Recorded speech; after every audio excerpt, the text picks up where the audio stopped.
RS crime news 24, जहां पर हम आपको दिखाते हैं देश दुनिया की सभी छोटी बड़ी खबरें। तो आइए रुख करते हैं आज की कुछ खास खबरों।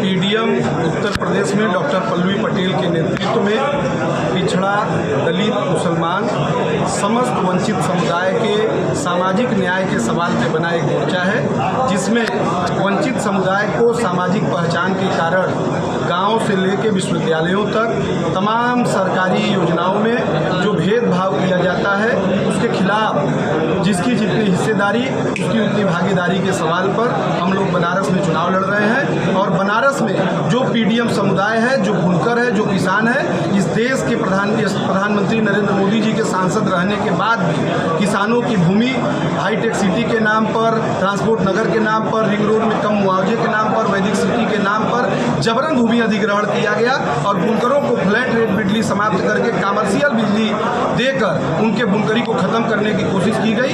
इन सवालों को लेकर बनारस में हम लोग चुनाव लड़ने का बीजेपी से पीएम लड़ रहे हैं, कांग्रेस से प्रदेश अध्यक्ष लड़ रहे हैं, तो किस तरह लड़ेंगे उनसे? क्या इसी बनारस के लोक बंधु राजनारायण जी ने तत्कालीन प्रधानमंत्री श्रीमती इंदिरा गांधी जी को जन मुद्दों के आधार पर हराया था और मैं भी उन्हीं के गांव का रहने वाला हूं। लोक बंधु राजनारायण जी के पद चिन्हों पर चलते हुए इस समय के तत्कालीन प्रधानमंत्री श्री नरेंद्र मोदी जी को अप्रत्याशित रूप से बड़ा परिणाम देते हुए हरा कर हम दिखाएंगे। वाराणसी में विकास की बातें हो रही हैं, नरेंद्र मोदी के कार्यकाल में हजारों करोड़ की सौगातें दी गई, तो किस तरह लड़ेंगे आप? वाराणसी में विकास यही हुआ है कि आप बीएचयू के हॉस्पिटल में चले जाइए तो वहाँ वेंटिलेटर और आईसीयू की कमी है। आप बीएचयू के विश्वविद्यालय में पढ़ने चले जाइए तो वहाँ फ्री सीटें, नियमित सीटों को सेल्फ फाइनेंस सीटें की जा रही हैं। बीएचयू में आप चले जाइए स्वास्थ्य के नाम पर, दीनदयाल अस्पताल में, कबीर चौराहा अस्पताल में, कहीं भी तो वहाँ दलालों का अड्डा बना हुआ है। वहाँ पैसे देने के बाद भर्ती ली जाती है और पैसे न देने पर खाट से लोगों को निकाल के प्राइवेट हॉस्पिटलों में वहीं के आउटसाइडर कर्मचारी भेज दिया करते हैं। यही बनारस का विकास है। मैंने जो शिक्षा और स्वास्थ्य के विषय में आपको बताया, इसके अलावा जिन जिन पहलुओं पे आप जानना चाहें इसी तरह का विकास है। कुछ मॉल बना के, कुछ बड़े बड़े मॉल जैसे इमारत बना के लोगों को उनकी फोटो चमका के गांव गरीब किसान का शिक्षा, स्वास्थ्य, रोजगार का, दवाई, कमाई, पढ़ाई का विकास नहीं माना जा सकता। किस एजेंडे से आप चुनाव लड़ेंगे? क्या होगा हमारा मुख्य एजेंडा बनारस में बुनकर और किसान है। बनारस में किसान और बुनकर दोनों को 10 साल तक इस देश के प्रधानमंत्री के सांसद रहने के बाद भी बुरी तरीके से प्रताड़ित किया गया है। तो उस प्रताड़ना के खिलाफ परिवर्तन के लिए हम लोग बनारस से चुनाव लड़ेंगे। ओवैसी जी आए थे और पल्लवी पटेल जी से बात की, क्या दोबारा चुनाव में आएंगे?